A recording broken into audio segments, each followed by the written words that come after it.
감사합니다.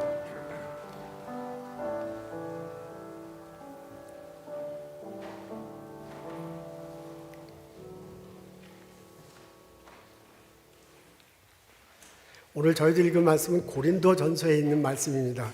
고린도전서 2장 1절부터 5절에 있는 말씀입니다. 제가 읽겠습니다. 형제들아, 내가 너희에게 나아가 하나님의 증거를 전할 때에 말과 지혜의 아름다운 것으로 아니하였나니 내가 너희 중에서 예수 그리스도와 그가 십자가에 못 박힌 것 외에는 아무것도 알지 아니하기로 작정하였습니다. 내가 너희 가운데 거할 때에 약하고 두려워하고 심히 떨었노라. 내 말과 내 전도함이 설득력 있는 지혜의 말로 하지 아니하고 다만 성령의 나타나심과 능력으로 하여 너의 믿음이 사람의 지혜에 있지 아니하고 다만 하나님의 능력에 있게 하려 하였노라. 아멘.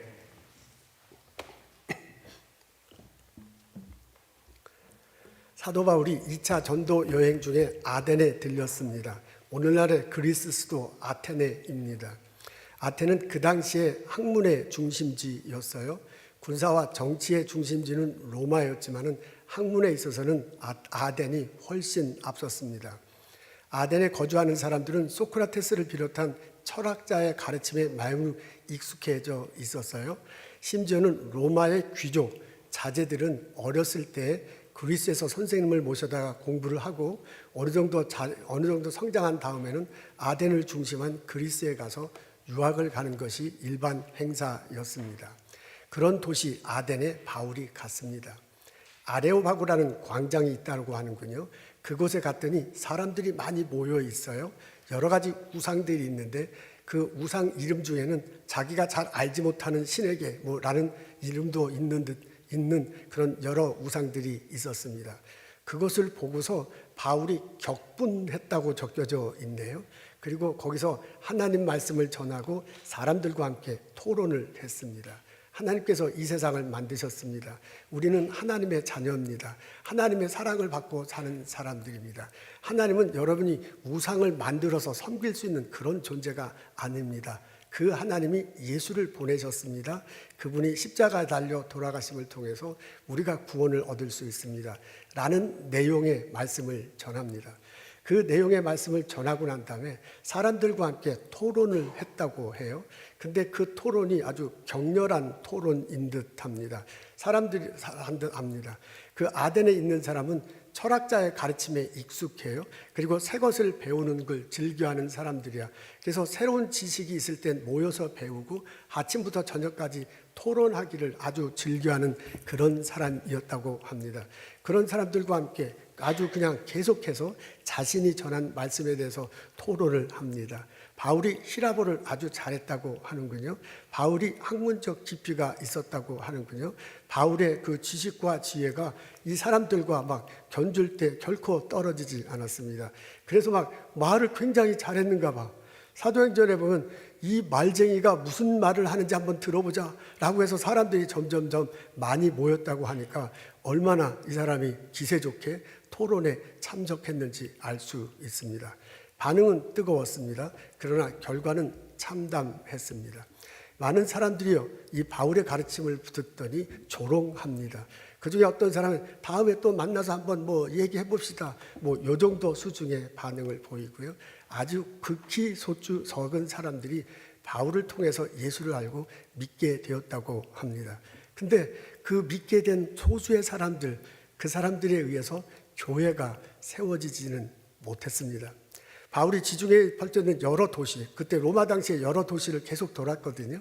그리고 그 도시에서 항상 교회가, 거의 대부분 교회가 세워졌습니다. 근데 유독 아덴에서만 교회가 세워지지 못했습니다. 신학학자는 바울이 여기에서는 실패한 것이 아닌가라고 그렇게 평가하는 사람들도 있습니다. 도대체 무슨 일이 있었던 것인가? 왜 다른 데서는 다 교회가 세워졌는데 아덴에서는 교회가 세워지지 않았는가 궁금합니다. 오늘 그 궁금증에 대한 힌트를 오늘 읽은 본문 5절에서 발견할 수 있습니다. 오늘 읽은 본문엔 이렇게 적혀져 있어요. 앞에 있는데 우리 다 같이 읽겠습니다. 시작. 너의 믿음이 사람의 지혜에 있지 아니하고 다만 하나님의 능력에 있게 하려 하였느니라. 바울이 고린도 교인들에게 쓴 편지거든요. 고린도 교인들에게 말씀을 전할 때 나는 이런 마음가짐과 태도로 전했다라고 말하는 내용입니다. 바울이 이렇게 얘기합니다. 하나님의 능력에 있게 하려 했다라고 그렇게 말하고 있어요. 하나님을 알고 하나님이 주시는 능력을 경험하고 믿음을 갖게 하도록 내가 무척 애를 썼다라고 그렇게 바울이 말합니다. 그런 마음가짐과 태도로 고린도 교인들에게 복음을 전했다라고 말하는 내용입니다. 근데 저는 저기서 눈에 띄는 게 뭐냐면 그 앞에 있는 내용이에요. 그 앞에는 이렇게 적혀져 있네요. 사람의 지혜에 있지 아니하고 그랬습니다. 사람들과 토론하고 그 지혜를 경험하면서 믿음에 이르도록 하지 않았다라고 그렇게 말하는 내용입니다. 여러분 흥미있지 않습니까? 이건 고린도 교인들에게 쓴 편지예요. 그래서 고린도 교인들에게 나는 이런 마음과 이런 태도로 말씀을 전했다라고 말하면 되지, 거기다가 덧붙여서 이런 식으로 안 했다라고 말하는 거거든요. 바로 거기에서 힌트를 얻을 수 있습니다. 고린도 교회 가기 전에 바울은 아덴에 있었습니다. 그 아덴에서 복음 전파에 실패하는 경험을 겪습니다. 왜 실패했는가? 아마 저래서 그랬을 거다라고 답을 찾을 수 있습니다. 바울은 아텐에서 사람의 지혜에 의지하면서 복음을 전했을 것입니다. 바울이 볼 때 바울은 어떻게 하든 사람들과 그 토론을 하고 지혜를 서로 견주면서 그 속에서 믿음을 발견하고 그 믿음을 가지고 살아가도록 이끌려고 노력했는지도 모릅니다. 그런데 그 속에서 실패를 하고 맙니다. 하나님의 지혜는 사람의 지혜로 다 이룰 수 있는 것이 아닙니다. 사람의 지식과 지혜를 통해서 하나님에 대한 갈망, 어떤 신의 경지가 있다는 것을 알고 그 갈망을 가질 수는 있습니다. 그리고 그 신에게 가까이 갈 수는 있을 것입니다. 근데 가까이 갈 수는 있겠지만 그 너머에 있는 영역까지 더 들어가기는 쉽지 않을 것입니다. 그 너머의 영역에 하나님의 지혜가 있고 그 영역 속에서 예수 그리스도가 십자가 다시고 부활했다는 그런 이야기들이 있습니다. 사람이 아무리 노력해도 거기에 가까이 갈 수는 있겠지만 어떻게든 알려고 해도 그것을 깨닫고 받아들이기는 쉽지 않을 것입니다. 사람에게는 한계가 있습니다. 자꾸 보려고 해도 보이지 않는 그 어떤 영역이 있어. 들으려고 해도 들리지 않은 그곳이 있어. 어떻게 하든지 마음의 생각으로 생각하려도 이룰 수 없는 그곳이 있습니다. 그곳에 있는 하나님 지혜, 그곳에 있는 예수님의 가르침에 도달하기는 쉽지 않을 것입니다. 하나님께서 역사하셔야 합니다. 하나님께서 눈을 열어주셔야 돼요. 하나님께서 귀를 열어주셔야 돼요. 하나님께서 마음의 생각을 열어줄 때 그때 하나님의 지혜가 들려, 하나님의 지혜가 보여. 그때 하나님의 생각을 내가 생각하게 돼. 그러면서 믿음에 이르게 된 것입니다. 오늘 저희들은 고린도전서 2장에 있는 말씀을 앞부분에 읽었는데요, 뒷부분에 적혀있는 내용이 바로 그거예요. 이게 사람이 한다고 해서 되는 게 아니구나. 사람의 지혜로 깨달아지는 게 아니구나. 하나님께서 알게 하시고 하나님께서 보여주시고 하나님께서 생각해 주시구나 라는 것을 다시 한번 되새깁니다. 그러면서 거기서 내가 실패했다는 것을 깨달은 듯 합니다. 바울은 아덴에서요, 어떻게 하든지 사람의 지혜를 통해서, 사람이 갖고 있는 지식을 통해서 그 사람들 믿음을 갖게 하려고 무진장 애를 썼습니다. 근데 그것이 실패했음을 본인이 알게 됩니다. 그러고 난 다음에 고린도에 와서는 태도를 완전히 바꾸죠. 또 다른 마음가짐과 또 다른 체력을 가져요. 이제부터는 하나님께서 개입하셔야 된다. 하나님의 능력으로, 하나님의 능력이 나타나도록 하나님을 알게 하고요, 하나님의 능력을 체험하게 하고요, 그래서 하나님을 믿도록 하겠다라고 마음을 다시 잡습니다. 그리고 그런 마음가짐과 그런 태도로 너희들에게 복음을 전했다라고 적혀 있는 것입니다. 바울이 이런 마음가짐을 하고요, 이런 태도를 할 때 이 마음속에 느껴지는 게 있었네요. 그게 뭐냐면 두렵고 떨리는 거야. 하나님의 말씀을 전할 때 저 사람이 예수를 믿게 되는 것은 내가 해서 되는 게 아니구나. 하나님께서 역사하셔도 되는구나. 하나님께서 개입하시는구나 라는 것을 알고 그렇게 실천할 때 자기 마음속엔 두려움이 생겼대요. 자기 마음속엔 떨림이 생겼대요. 하나님이 나를 쓰신다는 것에 대한 두려움 같은 것입니다. 여러분, 이게 아덴에서 바울의 심정은 그렇지 않았습니다. 아덴에서 바울의 심정은 격분했다고 그랬어요. 이 사람들이 우상을 섬기고 있다니 이러면 안 되는데 내가 알고 있는 거 막 가르쳐줘야 되지 하면서 밀어붙이는 마음이었어요. 그래서 그때 마음은 격분했다고 해요. 근데 이제 고린도 교회 가서는 하나님께서 함께 하신다라는 고백을 가지고 접근했을 때요, 그 마음속에는 두렵고 떨렸다고 합니다. 이 바울을 통해서 하나님께서 놀랍게 역사하십니다. 고린도 교회에 사람들이 많이 모입니다. 그리스보라는 분이 있어요.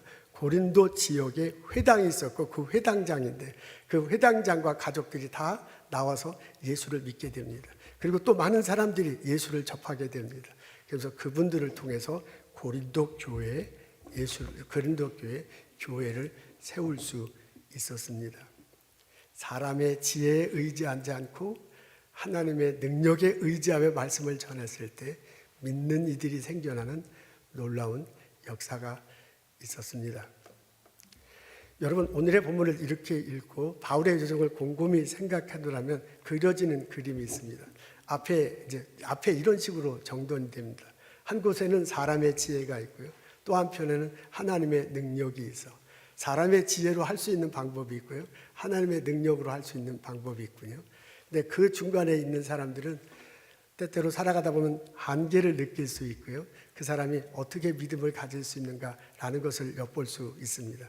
그래서 오늘의 본문을 놓고요, 바울의 여정을 생각하면 한쪽엔 사람의 지혜, 한쪽엔 하나님의 능력, 그 사이에 있는 사람, 그 사람이 한계를 느끼고 그 사람이 어떻게 믿음을 갖는가 하는 이런 구조, 이런 것들을 떠올리게 됩니다. 그러면서 이것을 가지고 묵상할 수 있었습니다. 여러분, 제가 이렇게 구조를 정돈해 놓고 묵상할 때 떠오르는 것이 두 가지 있었습니다. 그중 첫째 하나는 뭐냐면 하나님께서 믿음을 갖게 하신다. 사람의 노력도 있습니다. 애씀도 있습니다. 근데 정말 중요한 것은 하나님께서 믿음을 주시는 것입니다. 이것을 바울은 몸소 경험을 했습니다. 바울이 한때 예수를 믿지 않고 오히려 예수 믿는 사람을 핍박하던 시절이 있었습니다. 다메섹으로 가잖아요. 거기서 예수 믿는 자를 잡아다가 예루살렘에 데리고 와서 핍박하려는 그런 일을 하려고 했습니다. 그래서 다메섹 동네 근처에 갔을 때 예수님이 빛과 소리로 임해. 그러면서 그 사도 사울을 그냥 꽉 잡아줘요. 사울을 꽉 잡아주면서 그 사람을 알고 예수를 믿게 하고요. 그 사람을 알고 예수님의 말씀을 전하도록 만들어 주셨습니다. 이게 붙잡혀가지고 믿는 거거든요. 붙잡혀가지고 예수님 사역을 감당하게 됩니다. 바울이 이것을 경험했어요. 그래서 믿음은 하나님께서 붙잡아 주시는 거구나, 하나님께서 이끌어 주시는구나 라는 것들을 경험하게 되는 겁니다. 여러분, 우리 믿음을 가진 우리들이 모두 다 바울처럼 그렇게 되는 것은 아닙니다. 바울처럼 놀라운 일이 있어서 믿음이 꼭 생기는 것은 아닙니다. 그렇지 않고 다른 방법을 통해서도 믿음은 생깁니다. 여러 가지 통을 통해서 예수를 믿게 됩니다. 근데 그때는 잘 모르지만은 나중에 뒤돌아서 생각해 보니까 그게 하나님께서 그렇게 역사하셨구나. 하나님께서 나를 믿도록 이렇게 이끌어 가셨구나. 그 사람을 만나게 하셨구나. 거기에 참여하게 하셨구나. 그래서 하나님이 붙들어 주셔서 이끌어 주셔서 믿음을 갖게 됐다는 것을 알게 됩니다. 이런 식으로 누군가는 뚜렷하게 나타나, 그리고 누군가는 좀 옅게 나타나. 근데 분명한 것은 뭐냐면 하나님께서 역사하셔서, 하나님께서 열어주셔요. 하나님께서 보여주셔요. 하나님께서 알게 해주셔요. 그래서 하나님을 알고 믿게 된다는 것입니다. 그래서 사도 바울이 이것을 알아가지고요, 너희가 그 말한 적이 있죠. 에베소서 2장 8절에 보면 너희가 그 은혜에 의하여 믿음으로 말미암아 구원을 받았나니 이것은 너희로부터 난 것이 아니요 하나님의 선물이라. 에베소서 2장 8절에요. 하나님의 선물이야. 그러니까 내가 믿는 것은 여호와 하나님이 계시다, 예수님이 날 구원하셨다고 믿게 된 것은 전적으로 하나님의 은혜다라고 그렇게 가르치고 있습니다. 사람의 수고도 있습니다. 사람의 수고는 필요 없다는 것은 아닙니다. 누군가 내가 믿음을 갖도록 하기 위해서 누군가 나에게 말씀을 가르쳐줬어요. 전해줬어요. 누군가를 나를 위해서 기도했어요. 누군가를 나를 위해서 말씀 안에서 나를 양육하려고 뿌진장 애를 쓴 그런 사람들이 있어요. 그런 사람들이 주변에 있기 때문에 예수님을 알게 되고 예수님을 접하게 되고 예수를 믿는다고 그렇게 고백하면서 우리 살아가는 거야. 그러니 얼마나 감사해요. 그분들의 수고에 대해서 감사하고요. 그런 사람을 만났다는 것에 나는 굉장히 감사하면서 살아가야 돼. 그걸 인정하면서도 그럼에도 불구하고 마지막은 그럼에도 불구하고 처음부터는 선제적 은총, 내가 알지도 못하는 사이에 하나님께서 은혜로 내가 다가와서 나를 믿도록 만들어주고요, 나를 믿도록 인도해주고요, 나를 믿을 수 있도록 해주셨다 합니다. 그런 고백이 우리들 모두에게 있기를 주님의 이름으로 기도합니다. 여러분, 내가 이런 고백을 가지고 살게 된다면 내 마음속에는 평안함이 있습니다. 특히 말씀을 전하는 이런 사역을 하는 사람들은 이런 고백과 함께 평안함을 가질 수 있습니다. 저는 이제 목회자가 된 지 이제 30년이 넘었어요. 그리고 이제 설교를 한 지도 이제 그렇게 됐는데 아직도 설교를 하는 것이 무척 부담스럽습니다. 설교를 준비하는 것도 그렇고 설교를 전하는 것도 상당히 부담스럽습니다. 그래서 이제 주일날만 오면 이제 그 전날 밤 잠을 좀 설치는 경우가 참 많습니다. 근데 이제 우리 교회 같은 세팅에서는 더욱더 그렇습니다. 저희 교회 그냥 다 지금 설교 시간에 다 열심히 듣잖아요. 한두 사람을 제외하고는 그냥 절실히 눈을 똑바로 뜨고 이제 제 말씀을 듣는 게 참 감사하면서도 그게 참 제 마음속에 이제 쉽지 않은 거지요. 저희 교회 성도님들의 새로 믿음 생활하신 분들도 있지만 대체로 오랫동안 이제 신앙생활을 모태 신앙도 있고 오랫동안 신앙생활을 하신 분들도 참 많습니다. 우리 장로님, 권사님들은 설교를 막 수십 번도 들었을 거예요. 수백 번, 오늘 본문을 아주 여러 번 들었을 거예요. 그래서 이게 본문을 딱 읽으면 요 설교 내용은 이렇게 갈 거다 이제 다 감이 잡히는 뭐 이 정도 수준에 다 와 있습니다. 우리 교우들은 다 똑똑합니다. 이거 안 똑똑한 사람이 어디 있어? 저보다 그냥 다 똑똑한 분들만 있어. 이런 분들에게 말씀을 전하는 것은 참 쉽지 않습니다. 우리 저 원달준 목사님 앞에 계신데 우리 원달준 목사님이 제 멘토십니다. 저 처음 미국에 왔을 때 전도사 시절부터 저를 알고 저를 가르쳐주고 인도해줘서 오늘날에 내가 돼서 근데 저분이 1년에 한 2-4달 동안 우리 교회 나오신단 말이야. 렉싱턴에 아들과 딸이 있어가지고요.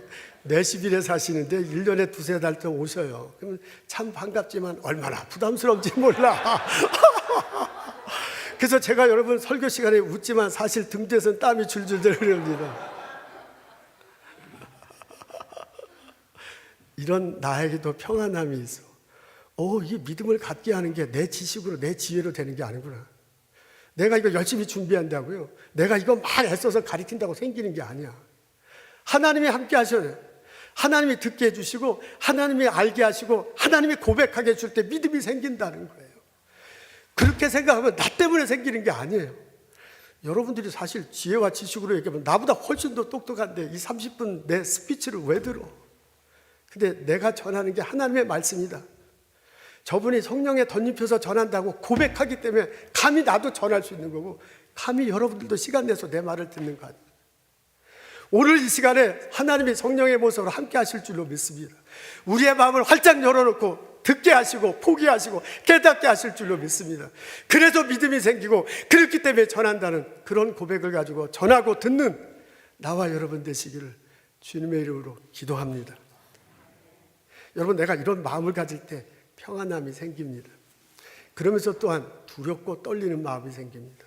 이게 내가 준비해서 내가 전하는 게 아니거든요. 하나님께서 나를 사용하셔서 나를 통해서 이렇게 전하는 거예요.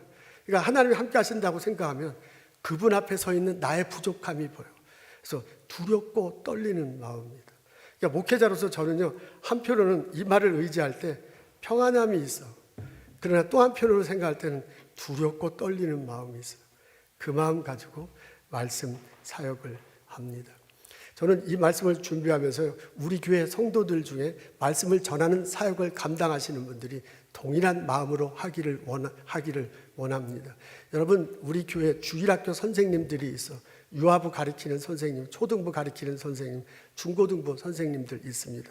우리 교회 속회 인도자들 있습니다. 여러분 성경 공부 저희들 체계적으로 하고 있는데 그 시스템을 통해서 성경 공부 가르치는 인도하시는 우리 집사님, 권사님들, 장로님들 계십니다. 우리 전도사님들, 목사님들 계십니다. 이분들이 이 동일한 마음이었으면 참 좋겠어요. 내가 어떻게 막 애써서 준비해가지고 이분이 믿음을 갖게 안다는 걸 깨닫게 되면 그 말씀을 준비하는 과정 속에서 평안함이 있어요. 예수님이 함께 하셔서 예수님이 함께 하신다는 그런 평안함이야.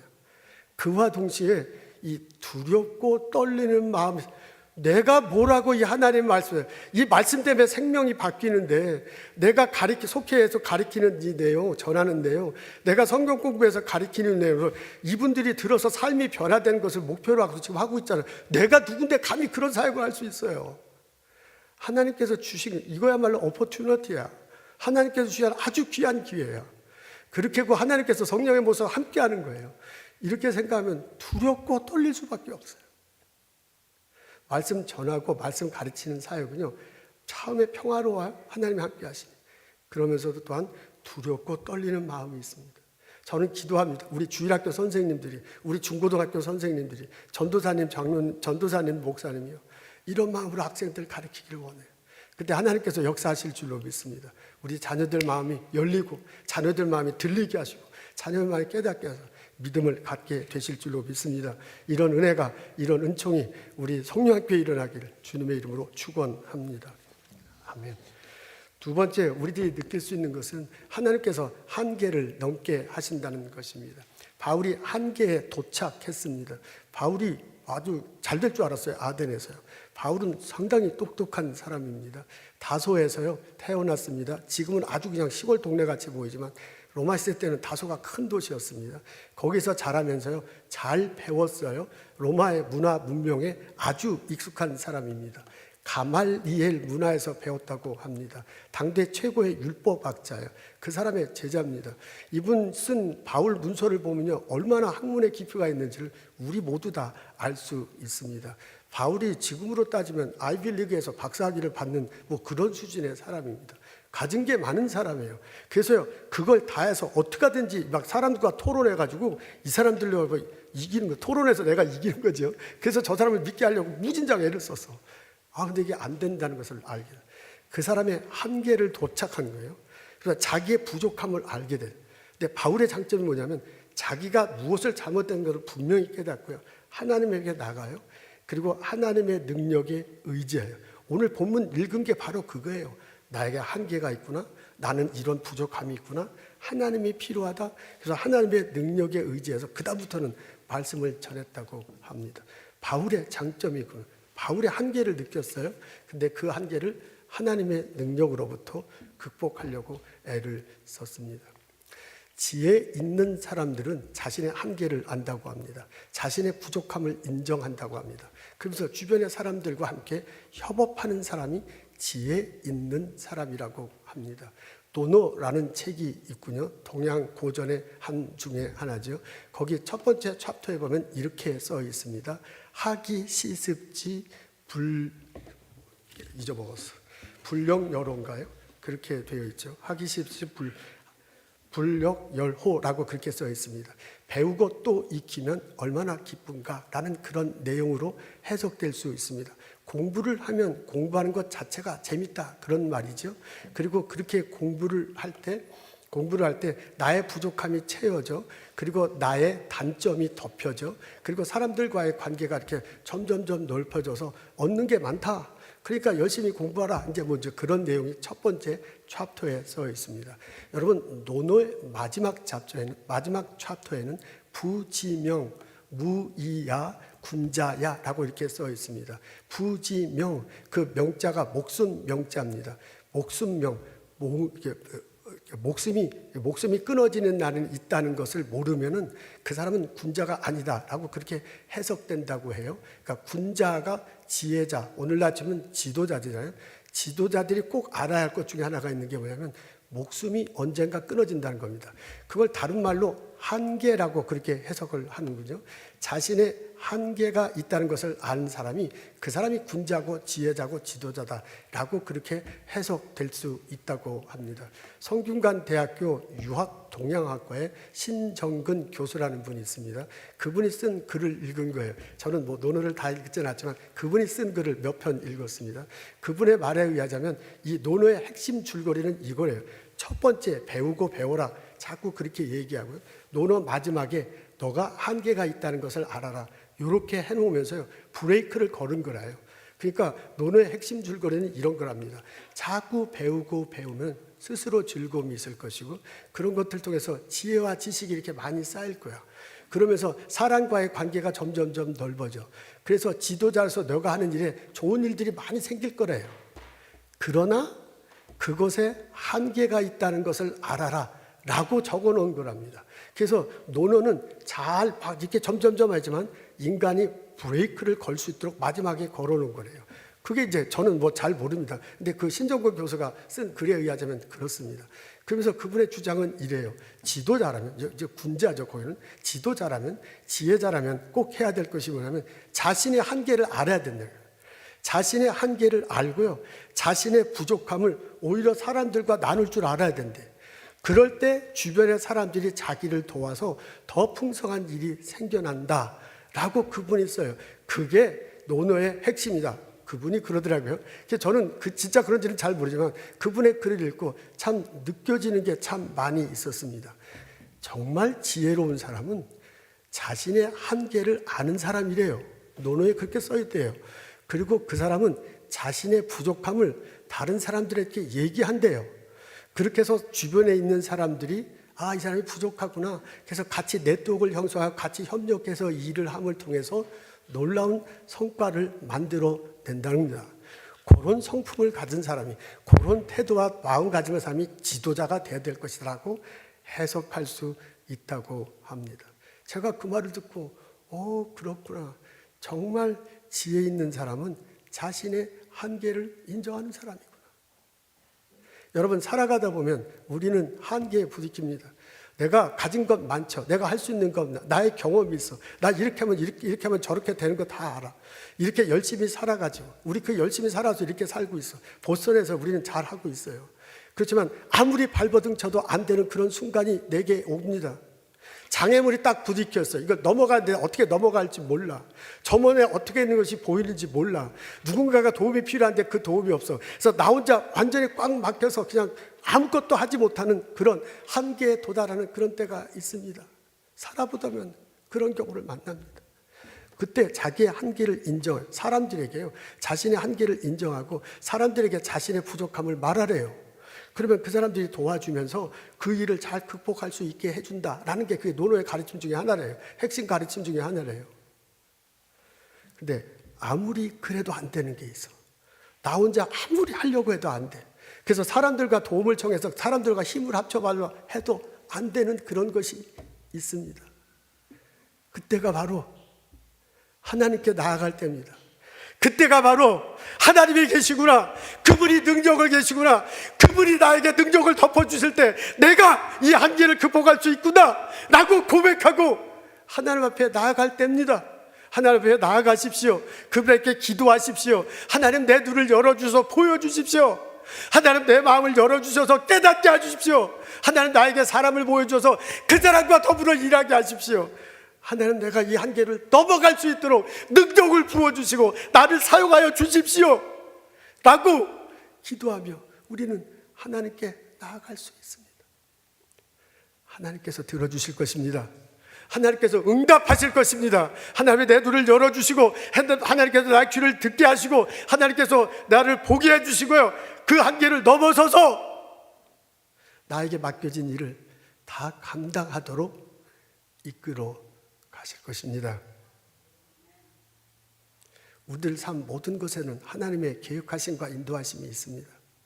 하나님이 나를 태어나게 하시고 공부하게 하시고 재능을 주셔서 하나님이 나를 이 보선 땅에 보내셔 이 일을 맡기셨어. 이 일을 통해서요 자신의 뜻을 이루기도 하지만 이 일을 통해서 주변 사람들의 덕을 끼치는 일들이 일어나게 하고 하나님께 영광 돌려, 그래서 하나님 보시기에 아름다운 세상을 만들려고 나를 이끌어 가시고 있어요. 그 큰 계획 속에 여러분의 일자리가 있는 겁니다. 여러분의 가정이 있는 겁니다. 그래서 연구하고 가르치고 비즈니스를 하고요, 학생들 가르치고 연구하고 회사 일을 하는 겁니다. 그 큰 하나님 뜻을 통해서 나를 이끌어 가셔. 그리고 그 하나님이 나를 통해서 놀라운 일들이 벌어지기를 원합니다. 때때로 살아가다 어려운 일이 있더라도, 한계에 부딪히더라도 좌절하지 마십시오. 낙심하지 마십시오.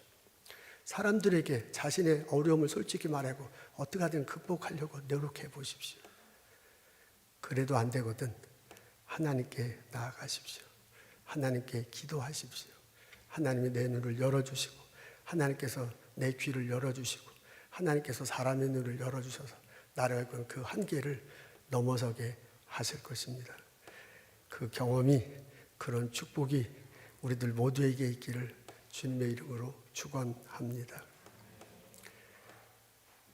생각해 보면 예수님과 하나님과 더불어 산다는 것은 참으로 감사하고 평안한 일이에요. 하나님이 함께 하시니 얼마나 감사하고 평안해. 근데 또 생각해 보면 참 두렵고 떨리는 일입니다. 지금 내 한 걸음 한 걸음 내가 하는 게 아니야. 하나님이 함께 하시면서 하나님이 이끌어 가시는 거거든요. 하나님이 열어주셔야 이거 되는 거거든요. 그렇게 생각해 보면 두렵고 떨려. 신앙인으로서, 신앙 안에서 지혜 있는 사람으로 살아가는 것은 이 두 가지 감정이 막 서로 교체하는 거예요. 때로는 감사하고 편안하면서 때로는 두렵고 떨리는 이 마음, 이것이 교차하면서 살아가는 듯 합니다. 나 혼자 인생 사는 것이 아니라 하나님이 함께 하신다. 그 하나님이 한계를 극복하게 하신다. 고백하고 경험하고 살아가는 나와 여러분 되시기를 주님의 이름으로 축원합니다. 하나님 감사합니다. 예수를 그리스도로 고백하며 살아갈 수 있도록 도와주셔서 감사합니다. 때때로 어려움을 겪을 때, 때때로 두려움 속에 있을 때 하나님 바라볼 수 있도록 도와주옵소서. 하나님의 크신 계획 안에서 내 삶이 이루어지고 있다는 것을 고백하고 하나님 앞에 나가 나의 한계를, 나의 부족함을 드러내게 하옵소서. 하나님 내 눈을 열어주시고 내 마음을 열어주시고 내 삶의 길을 활짝 열어주옵소서. 주님과 동행하며 살아가는 기쁨을 누리게 하여 주옵소서. 때로는 감사하며 평안하고 때로는 두렵고 떨리는 마음으로 주님과 더불어 살아갈 수 있도록 인도하옵소서. 예수님 감사합니다. 예수님 이름으로 기도합니다. 아멘.